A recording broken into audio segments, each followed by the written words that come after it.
Greetings, fellow men. Servus Männer. It's Red Bull Germany again. And today I want to talk, of course, about the aftermath of the US presidential elections and the reactions of German politicians, the German media, and also the reactions I saw at the workplace today.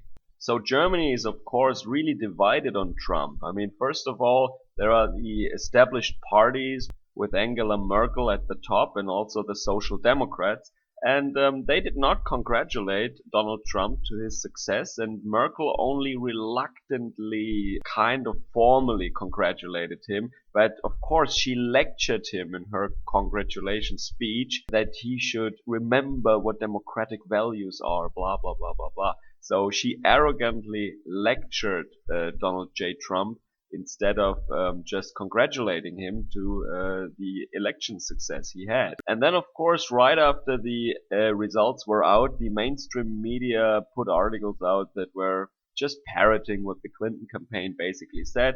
Basket of deplorables, racist, misogynist, homophobe, blah, blah, blah, blah, blah. But actually, I have to say, now one day afterwards, it became a little more fact-based, a little more analytical, not so harsh and not so crazy. So maybe now they try to ask the question, what does that mean for us? What will that bring economically? I mean, of course, they didn't change their opinion on him, but they just cannot throw a tantrum for more than a day, I think. And that was the one side of Germany. They call themselves the bright side of Germany, the Gutmenschen, the good people, right? And now we come to the other Germany, Dunkeldeutschland, the dark Germans. So you can think about, if you know these role-playing games, there are like dark elves and bright elves, or Eldar from Warhammer or something, right? So they really divide Germany in two sub-races, two subspecies of people, and one are the SJWs, the bright Germans, the bright Germany, who want migrants and all that stuff. And the other side of Germany is Dunkeldeutschland, the dark Germans. And of course, I'm one of the dark Germans. And of course, the AfD, the Alternative for Germany, our new right-wing party, they are also part of dark Germany. And there are independent online news sites that are also part of this bloc. And there is actually one printed newspaper, the Junge Freiheit, that is a nationalist conservative newspaper, and they are also counted as part of dark Germany. And all those people, of course, congratulated Donald Trump, just like Marine Le Pen, Viktor Orban, and Geert Wilders in the Netherlands. They also congratulated him. So we see the upcoming of a European alliance of right-wing parties and nationalist-minded people. And they were all just genuinely happy about the success of Donald J. Trump to be the next president-elect now of the United States. So if Trump needs a political partner in Europe, I think he has many partners in all the countries, basically. And of course, there is a hope that we in Europe can kind of repeat what Trump and the movement did in America, or copy certain elements and fit them into our system. I think what the alt-right did is a pretty good way to go.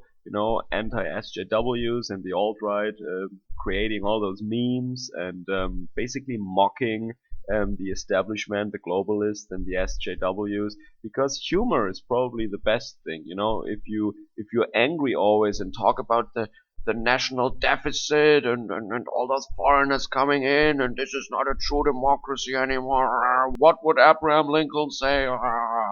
I don't think you really win elections like that. I think what Trump and the alt-right did was exactly right. What Milo Yiannopoulos did was exactly right. And of course, we cannot do that one by one, in Germany. We cannot match that. We cannot do exactly the same because our culture is different. Germans think differently.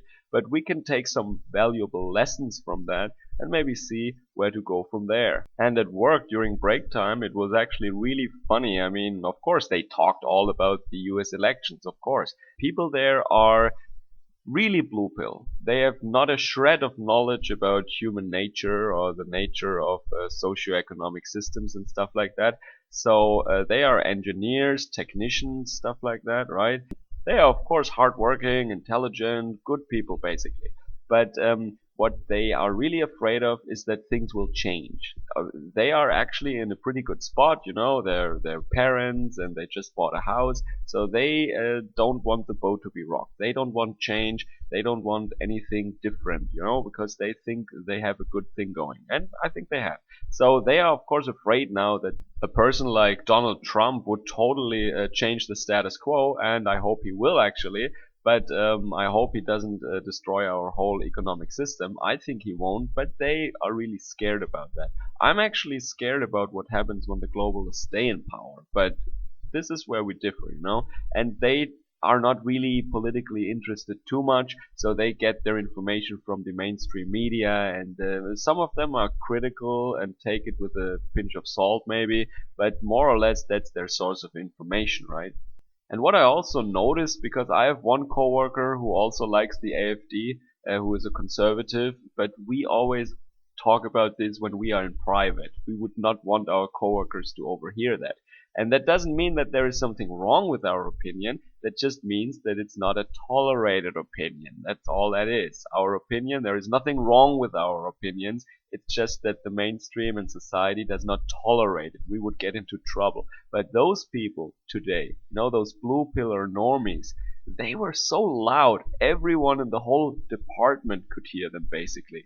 And they don't think anything by that, They talk really loud about how horrible and sexist and racist Donald Trump is, and that all Americans are basically idiots because they voted for him and they're just crazy, and like different people. But all of these Europeans, they came in the 19th and early 20th century to America. They're not that different from us, How can they be so different now? It's weird. Yeah, it's called freedom and liberty, okay? Of course, I didn't say any of those things, but what I also heard in the speeches of some centrist politicians is they repeat one word over and over, and that is continuity. Continuity. Germans want continuity. And you have to understand that because we are the center of Europe. So we have a lot of land borders. And of course, the late Second Reich and also Hitler in the Third Reich was an exception. But traditionally, Germans were always bent on continuity, because when something changes, we're the first to be fucked, because we have so many borders with so many people. So we want stability over anything else. And this is why I really understand that many Germans react with fear when they see some abrupt changes or some unforeseen event. I mean, for them, Donald Trump was totally unforeseen. They would not have thought that he will get elected, right? And he is a crass character. I mean, if you compare him to all these globalists, these mainstream politicians, I mean, he's pretty different. This is why he got elected, I think. But the Germans are scared. So I think when they will see that in 1 year the world hasn't ended, that this fear will actually change, And maybe that is a good signal for our right-wing parties too, If Donald Trump does a good job and he doesn't just end global economy and all trade and everything will just crash and burn. If they see that basically with a couple of changes here and there, our life here in Europe will not change that much for the worse, they will actually maybe lose their unfounded fear, as I think, from European nationalist parties. And that is one of the hopes I have actually, that they see that there is really nothing scary. There is nothing to be afraid of. Yeah, but I could also see that some of my colleagues were like throwing me some glances and rolling their eyes when they heard this group talking. So even among those blue pillars and these family men, this anti-Trump sentiment is not the only opinion that you will find. And actually I made a little internal rating, so the ones who are most controlled by their wives were actually the loudest to be anti-Trump, My boss literally said, shit, fuck, shit, I can't believe it. And he's totally controlled by his wife. And the other one really proudly admits that his wife wears the pants at home. And of course he said that all Americans are racist and stupid and how can you elect Trump? And the ones who actually go a little bit their own way within their marriage, I mean, they don't do everything their wife tells them, right? They don't really have abandoned all their hobbies. I mean, they would go away for a weekend by themselves. You know, they're still amazing dads and good family men and provide and are loving their wives, but they're not really under their spell, and they're not really controlled by them. They're not afraid of their wives, you know. And those were the people actually who were more ambivalent, or who said, "Oh, it won't be that bad. Let's see what happens," you know. So they were not openly anti-Trump. It was interesting. I mean, it's a small sampling size, of course, but it was an interesting observation, you know.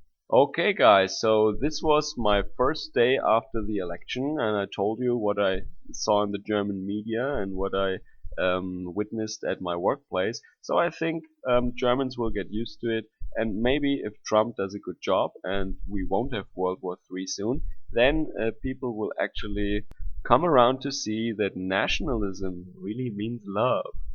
Have a great day. Servus, Kameraden.